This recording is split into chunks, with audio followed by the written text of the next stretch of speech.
அன்புள்ள சகோதரர்களே, இந்த வசனத்தில் இறைவன் ஈமான் பற்றிய அறிவு ஏற்படுத்தக்கூடிய விளைவை அல்லாஹு தஆலா சொல்லி காட்டுகிறான். யாருடைய உள்ளத்திலே அறிவு இல்மு கொடுக்கப்படுகிறதோ அந்த இல்மு இருந்தால் அவர் எப்படி முதலாவது செயல்படுவார் என்றால், அந்த இல்ம் அவரை இதயத்திலே ஒரு தாக்கத்தை என்ன செய்யும், ஏற்படுத்தும். அந்த ஏற்படுத்துவதன் மூலம் அவர்களுடைய அந்த மனம் அடைகின்ற அந்த சந்தோஷத்தின் காரணமாக கண்ணீருடன் சுஜூதிலே விழுவார் என அல்லாஹ் ரப்புல் ஆலமீன் சூரா இஸ்ரா 107வது வசனத்திலே சொல்லி காட்டுகிறான். இங்க எப்படி அல்லாஹ் தஆலா சொல்றான்னா, ஈமான் கொண்டவர்கள் அப்படின்னு அல்லாஹ் தஆலா சொல்லாமல் இல்ம் கொடுக்கப்பட்டவர்கள் அப்படின்னு சொல்றான். அறிவு கொடுக்கப்பட்டவர்கள் இந்த மாதிரி சுஜூதிலே விழுந்து கண்ணீர் வடிப்பார்கள் என்று அல்லாஹ் தஆலா இங்கே சொல்லி காட்டுகிறான். இந்த இடத்தில் சில விஷயங்களை நாங்கள் புரிந்து கொள்ள வேண்டும். இதை அடிப்படையாக வைத்து நான் பின்னால சில விஷயங்களை தொகுத்து சொல்லுவேன். முதலாவது தெரிந்து கொள்ள வேண்டிய இந்த ஈமானிய சிந்தனைகள் என்கின்ற தலைப்பிலே நாம் தெரிந்து கொள்ள வேண்டிய மிக முக்கியமான முதல் அம்சம் என்ன தெரியுமா? இல்ம் இருக்கிறதே, இந்த இல்ம் மிக முக்கியமானது எமது ஈமானுடைய அதிகரிப்புக்கும் குறைவுக்கும். எமது ஈமானுடைய அதிகரிப்புக்கும் குறைவுக்கும் இல்ம் என்பது மிக மிக முக்கியமான ஒரு அம்சம். அறிவு என்பது மிக மிக முக்கியமான அம்சம். இந்த அறிவு என்பது எந்த அறிவை குறிக்கிறது என்று முதலாவது நாங்கள் புரிந்து கொள்ள வேண்டும்.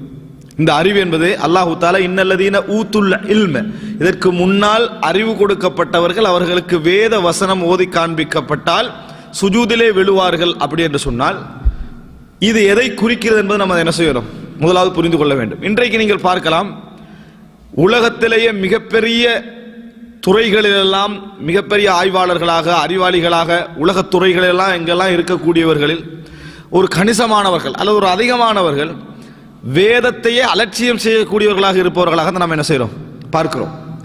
இஸ்லாத்திற்கு வெளியே இருந்தாலும் சரி, இஸ்லாத்துக்கு உள்ளேயாக இருந்தாலும் சரி, அவங்க ஒவ்வொரு துறையிலையும் வளர்ந்திருப்பார்கள். வானவியல் துறையில் ஒரு சிலர் வளர்ந்திருப்பார்கள், விஞ்ஞான துறையில் ஒரு சிலர் வளர்ந்திருப்பார்கள், அதுபோல மருத்துவத்துறையில் மருத்துவ விஞ்ஞானத்தில் ஒரு சிலர் வளர்ந்திருப்பார்கள். இன்னும் உள்ள விவசாய இந்த தாவரவியல் துறை ஒரு சிலர் வளர்ந்திருப்பாங்க, நல்லா படிச்சிருப்பாங்க.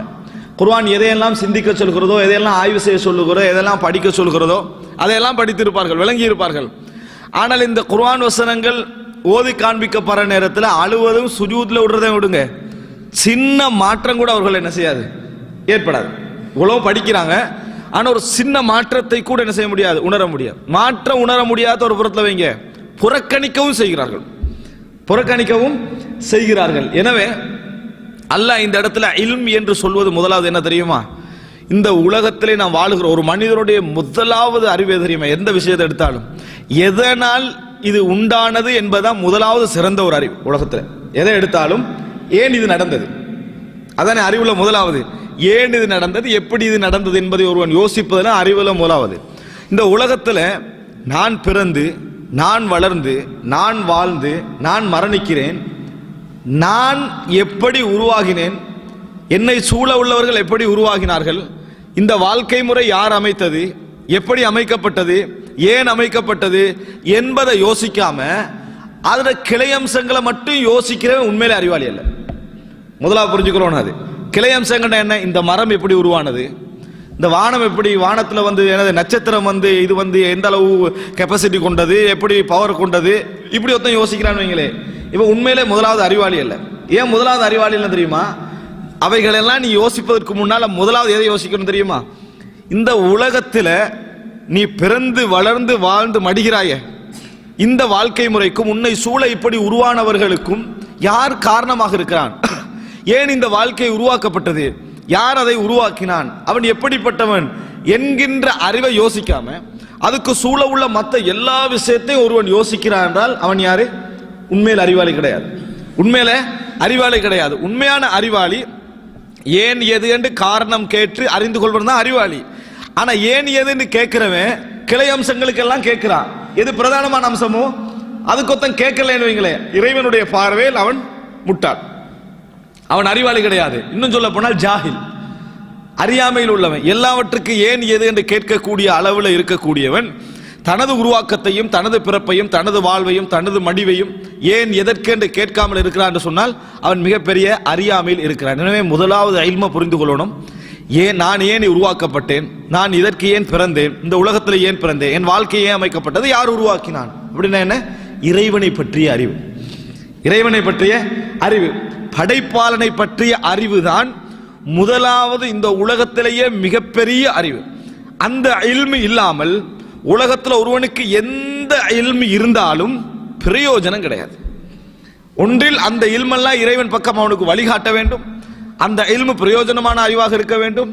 அதை பற்றி ஒருவன் யோசிக்காமல் இருக்கிறான் என்று சொன்னால் அதில் எந்த பிரயோஜனம் கிடையாது. அதனால தான் தௌஹீத், இல்மு தௌஹீத் இருக்கிறதே, இறைவனை பற்றிய அறிவு. இறைவன் தான் இந்த உலகை உருவாக்கினான். அவன் ஏன் உருவாக்கினான் என்றால் எங்களை சோதிப்பதற்காக உருவாக்கினான்.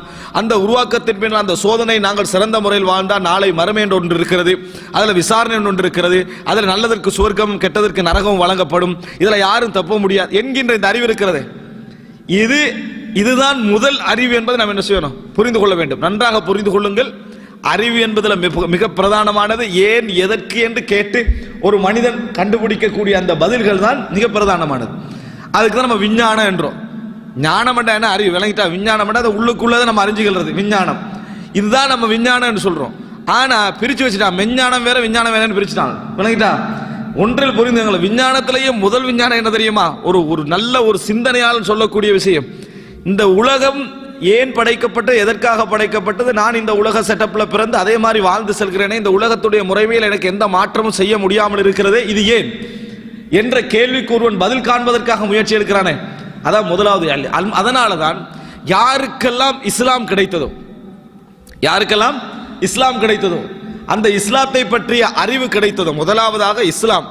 இஸ்லாம் என்ற என்ன, லா இலாஹ இல்லல்லாஹ் முஹம்மது ரசூலுல்லாஹ், வணக்கத்துக்குரிய நாயன் அல்லாஹ்வை தவிர வேறு யாரும் இல்லை, அல்லாஹ்வுடைய தூதர் முஹம்மது ஸல்லல்லாஹு அலைஹி வஸல்லம் அவர்கள் இறுதி தூதர் நம்புறது தான் இஸ்லாம். இதுல முதல் பகுதி என்ன, வணக்கத்துக்குரிய நான் அல்லாஹ்வை தவிர வேறு யாரும் இல்லை என்ற அறிவு யாருக்கு கிடைச்சதோ, அதன்படி யார் செயல்படுறாரோ அவர் உலகத்திலே விஞ்ஞான அறிவோடு இந்த உலகத்துடைய எல்லா சிஸ்டத்தையும் அறிந்து கொண்டும் சிலைக்கு வணக்க போடுகின்றவனை விட அவன் சிறந்தவன். ஏன் சிறந்த வேண்டா, உனது மிகப்பெரிய அறிவு பிரயோஜனம் அளிக்கவில்லை. உலகத்துக்கே நீதி வழங்கக்கூடிய உயர் நீதிபதியாக இருக்கிறாரு, நீதி வழங்கிட்டு வெளியே வந்து சிலைக்கு என்ன செய்யறாரு, வணங்கிட்டு போறாரு. அவரால் நீதி வழங்க முடியவில்லை, இதுக்கு வணங்குறது பிழை என்கின்ற நீதி அவருடைய உள்ளத்தில் என்ன செய்யல, எழவில்லை என்பதை நாங்கள் பார்க்கிறோம். எனவே முதலாவது இல்மை நீங்க புரிந்து கொள்ள வேண்டும். யாருக்கெல்லாம் இந்த உலகம் இதற்குத்தான் படைக்கப்பட்டது, இவன்தான் இதை படைத்தான், இதற்காகத்தான் படைத்தான் என்ற அறிவு கிடைப்பது இருக்கிறது, அதெல்லாம் நீங்க சாதாரணமாக இந்த உலகத்தில் நினைச்சிடக்கூடாது. அதெல்லாம் சாதாரண அறிவு. நம்ம இஸ்லாத்தில் கிடைத்திருக்கக்கூடிய இந்த ஏகத்த அறிவு சாதாரண அறிவை நீங்க நினைச்சிடக்கூடாது. மிகப்பெரிய அறிவாளிகள், புத்திஜீவிகள் என்றெல்லாம் இந்த உலகத்திலே நம்பக்கூடிய கோடான கோடி மக்களுக்கு அது விளங்கவே இல்லை, அந்த பகுதி விளங்கவே இல்லை. எனவே இல்முல மிக முக்கியமானது இதுதான், இதுதான் மிக முக்கியமானது. அல்லாஹு தாலா சொல்லுகிறான், யாருக்கு இந்த அறிவு கொடுக்கப்பட்டிருக்கிறதோ, இல்மு கொடுக்கப்பட்டிருக்கிறதோ, இது முக்கியமான அடிப்படையான அறிவு. இதற்கு மேலதிகமாக உங்களுக்கு எந்த அளவுக்கு அறிவு இதனோடு சேர்ந்து அதிகரிக்கிறதோ, இந்த அடிப்படையோடு சேர்ந்து, இந்த அடிப்படை அறிவோடு சேர்ந்து உங்களுக்கு எந்த அளவுக்கு அறிவு அதிகரிக்கிறதோ அந்த அளவுக்கு உங்களுக்கு ஈமானுடைய அதிகரிப்பும் என்ன செய்யும், ஏற்படும். இந்த அறிவோடு சேர்ந்து, நான் சொன்ன இந்த அடிப்படை அறிவோடு சேர்ந்து, இந்த அறிவோடு சேர்ந்து எந்த அளவுக்கு உங்களுக்கு மற்றவைகளை பற்றி அறிவுகள்லாம் கிடைச்சி வளர்ந்துட்டு போறீங்களோ அது எல்லாமே உங்களுக்கு என்ன செய்யும், உங்களை ஈமானிலே மிகப்பெரிய ஒரு விருத்தியையும் மிகப்பெரிய ஒரு தாக்கத்தையும் ஏற்படுத்தும். ஒருவன் படிக்க அறிவு தெரிய மார்க்கரிய இந்த விஷயத்தில் அவன் புரிந்து கொண்டு இறைவனோட கனெக்ட் ஆகி அந்த அறிவு வளர இது இல்லாம இல்லை, அந்த கனெக்ட் ஆகி அந்த அறிவு வளர அவனுக்கு என்ன செய்யும் தெரியுமா, உண்மை சம்பந்தமான செய்திகள் காதிலே விழுகின்ற பொழுது அந்த உள்ளம் இயங்கும். உண்மை சம்பந்தமான செய்திகள் அவன் காதல விழுகிற நேரத்தில் உள்ளம் என்ன செய்யும், இயங்கும். அந்த உள்ளம் இயங்குகிற நேரத்தில் எதோடு தொடர்பாகிக்குது அவனுடைய சிந்தனை, இறைவனோடு தொடர்பாக இருக்கிற சிந்தனை. கண்ணால கண்ணீர் என்ன செஞ்சிடும், ஓடிடும். மற்றபடி உள்ள எல்லா அறிவுகளும் உயிரோட்டம் இல்லாத அறிவுகள். இது இல்லாட்டி, இந்த கனெக்ஷன் இல்லாது விட்டால், இந்த இணைப்பு இல்லாது விட்டால் உயிரோட்டம் இல்லாத அறிவுகள். எல்லாம் அழகான வீடு, கவர்ச்சியான வீடு இருந்து அந்த வீட்டுக்கு என்ன கரண்ட் இல்லாத மாதிரி, எலக்ட்ரிக் இல்லாத மாதிரி அந்த வீடு. இது மாதிரி தான் ஒருத்தனுக்கு எல்லா விதமான நாலேஜும் இருந்து எது அடிப்படையான தேவையோ, இந்த டோட்டல் உருவாக்கத்துக்கு பின்னால் இருக்கக்கூடிய இறைவனது பற்றிய அறிவு இல்லைன்னு வைங்க, அது இருட்டடைஞ்ச மாதிரி தான் என்ன செய்யும், எப்பொழுதும் இருக்கும் என்பதை நாங்கள் புரிந்து கொள்ள வேண்டும். அன்புள்ள சகோதரர்களே, இதை நம்ம புரிந்து கொள்ளணும். இது நமக்கு வந்துட்டேன்னு வைங்க, இந்த மாதிரியான இல்மு ஒன்று வந்து விட்டால் இதுல நம்ம எந்த அளவுக்கு அபிவிருத்தி ஆகிறோமோ அந்த அளவுக்கு நமது உள்ளம் இயங்க ஆரம்பிக்கும். ஒன்றை புரிந்து கொள்ளுங்கள், இல்மு வர மக்களை விட்டு, அறியாதவர்களை விட்டு நாங்கள் வித்தியாசப்பட்டு கொண்டே இருப்போம். ஹல் யஸ்தவில் லதீன யஅலமூன வல்லதீன லா யஅலமூன், அறிந்தவர்களும் அறியாதவர்களும் சமமாவார்களா. அறிவு வளர வளர நம்மளுக்கு தெரியாமலே நம்முடைய செயல்பாடு என்ன செய்யும், மாறிக்கொண்டு வரும். அது இறைவனோடு தொடர்போடு இருந்தால், திருப்பி அதை நான் சொல்லிக்கிறேன், எப்படி இறைவனுடைய தொடர்போடு, இறைவன் பற்றிய அறிவோடு இருக்கக்கூடிய எல்லா அறிவுகளும், அதோடு சம்பந்தப்பட்ட எல்லா அறிவுகளும் எங்களை என்ன செய்யும், அபிவிருத்தி அடைய செஞ்சுக்கிட்டே இருக்கும். நாங்கள் அறியாதவர்களை விட்டு எங்களுக்கு தெரியாமலே செயல்பாடுகள்ல வித்தியாசப்பட ஆரம்பித்துக் கொண்டே இருப்போம். அதுல ஒன்றுதான் இருவருக்கு குர்ஆன் வசனம் ஓதப்படுகிறது, இருவருக்கு அல்லாஹ்வுடைய செய்திகள் சொல்லப்படுகின்றன, ஒருவருடைய உள்ள எந்த விதமான அசைவுக்கும் உட்படல, இன்னொருவருடைய என்ன செய்யுது, சுஜூதுல விழுந்து கண்ணீர் வடிக்கின்ற இடத்துக்கு என்ன செய்கிறது, கொண்டு வருகிறது. எதனால் அது வந்தது, இந்த இறைவனோடு தொடர்பு பட்டு அவருக்கு கிடைக்கக்கூடிய மற்ற எல்லா அறிவுகளும் அதோடு தொடர்பு பட்டு இருப்பதனால். இது இல்லாத அறிவு எந்த பிரயோஜனமும் கிடையாது என்பதை புரிந்து கொள்ள